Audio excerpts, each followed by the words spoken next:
mu kumurika iyi filimi Nyambo yarahari ni ikigaragaza ibyandi bihora bivuga abantu batandukanye barashwanye no gushimangira ko ibivuga kuri social media nta kuri kurimo rero ariko kandi dora tubabwira ko nta kintu tubivuga twari ikintu twababwiye Baida nawe nyine she was on set yabaga ari kuri set ahantu hose twashutingiraga cause nawe ni umukinnyi wa filime nawe afite ibintu byinshi yafashijemo amayide ibintu nk'ibyo nyine tu amayide yahaye wowe oya abactrice bagenzi be nyine tu yabaga hari kuri set nawe bivuze ngo muri amahoro none se amahoro y'undi yaburiye he ariko se abantu twe tumeze neza mani nari reba direct ko nakureba mweze uko ahubwo mwe mwatubujije amahoro mani uko mutuma abanyamakuru mwatuma umuntu adasinzira ariko zikurara abona abantu bari kuvuga ibintu kavuga ati ibintu babikuye he ari couple yawe gusa bavuga ye couple muri kumvugira inshuti nabi ni inshuti se couple none se byigeze birenga aho ahubwo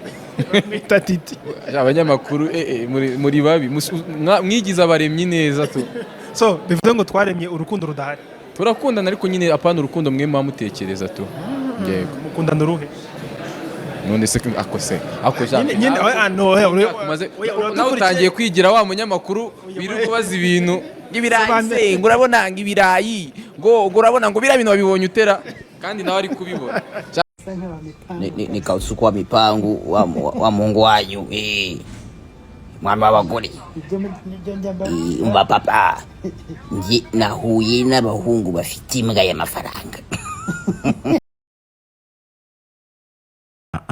mva amakuru atubwiye aragira ati izo kashi z'abazishima cyane nzaziryaho kuko icyo gikorwa kiranshimishije tugomba kogeza mpaka irushanwa rirangiye abantu bagomba kunezerwa ariko abantu babyumve ayo ni amafaranga yanjye nka Ken Society TV1 na Radio 1 ndashaka kubona abantu bishimye ninyatsindira utaziha kuvuga ariko ngo kubera ko ngo tuba twicaranye hariya ngo tuzabivuga nejo kumushashura umuntu kamuhereza umereza wowe wumva amafaranga nyushobora kuyakiniramo twishima kurusha abandi kunezerwa nta kunkinisha kuko njyewe nzaba ntayakoreye nkaririmba abantu bakandeba mu bifu uri ku igare ariko igihe hari umuntu waririmbye bakaba bamurebamo imbere nkaririmba ubwo ni njye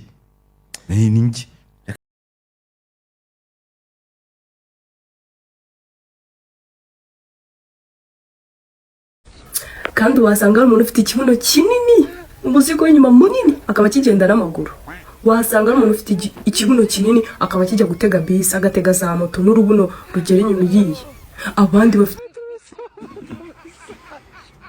hanyuma se madamu urubuno runini rugira amapine urubuno runini umuntu yarushira mu muhanda akarugendaho urubuno runini umuntu yaruserebekaho urubuno runini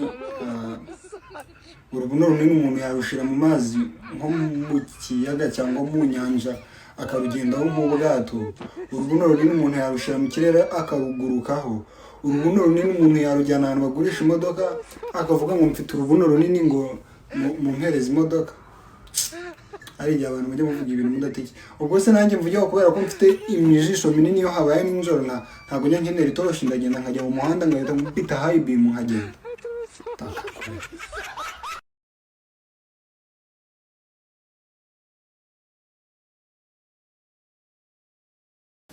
No, don't say what I'm saying. Okay.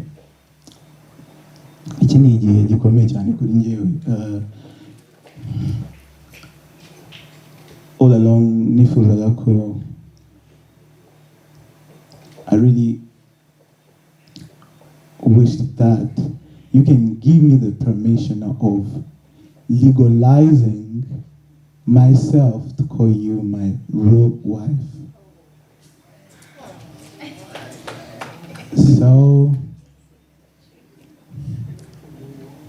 it was, and it is, and it will always be my proud plan to do something like this.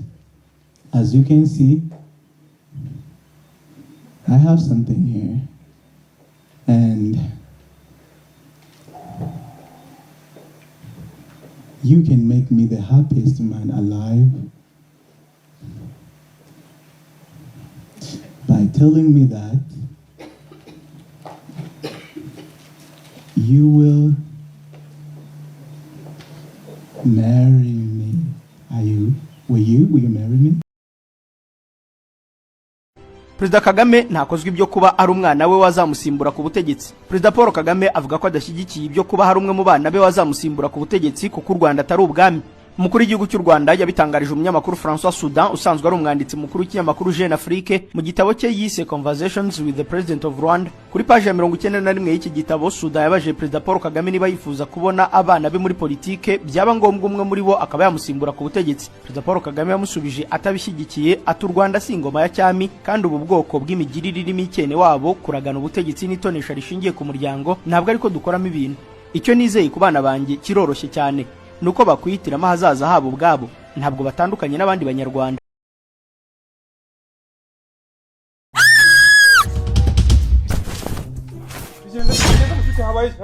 Ni gatoya shayihangane pe njye shiri wanjye afite nini ababaje ibyawe shiri waberetse nta kibazo shiri.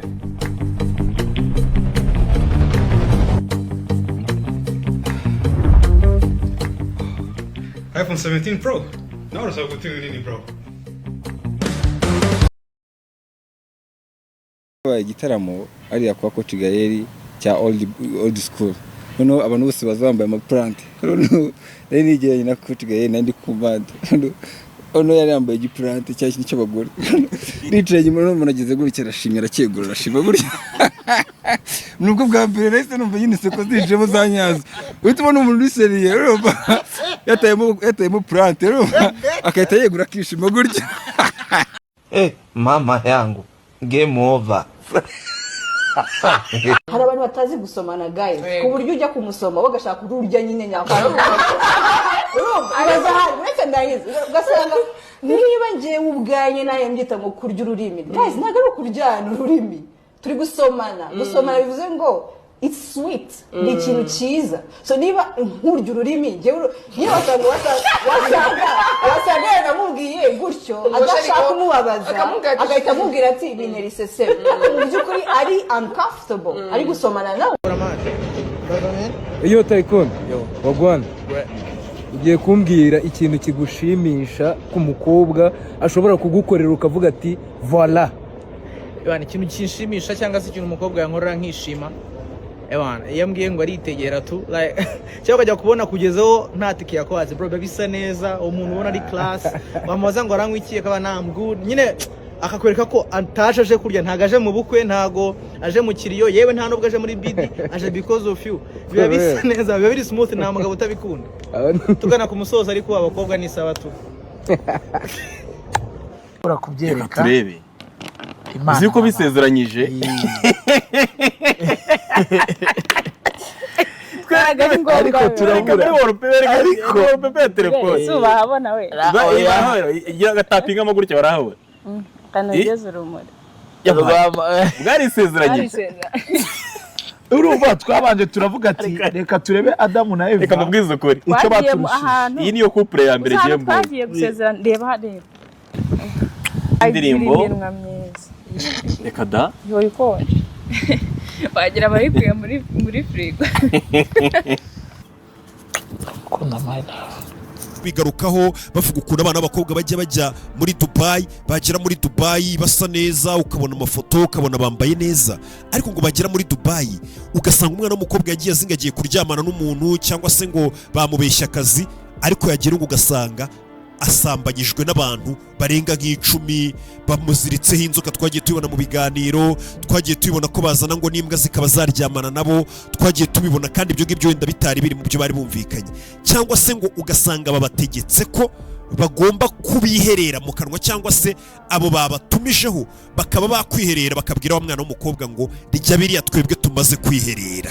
Ibyo bintu byo kuvuga ngo abana b'abakobwa ngo bariherera bakababwira ngo ni murya ariya mazirantoki bambaye ubusa bamaze kubakora ibyo babakorera, niyo nkuru imaze imyaka igera muri 3 yarebwe n'amamiliyoni bivuga ko nko kuri TikTok yarebwe na miliyoni zigera kuri 450 bavuga bati babana b'abakobwa bagiye Dubai abenshi nibi babakora bakabibakora noneho bari no kubafata amashusho.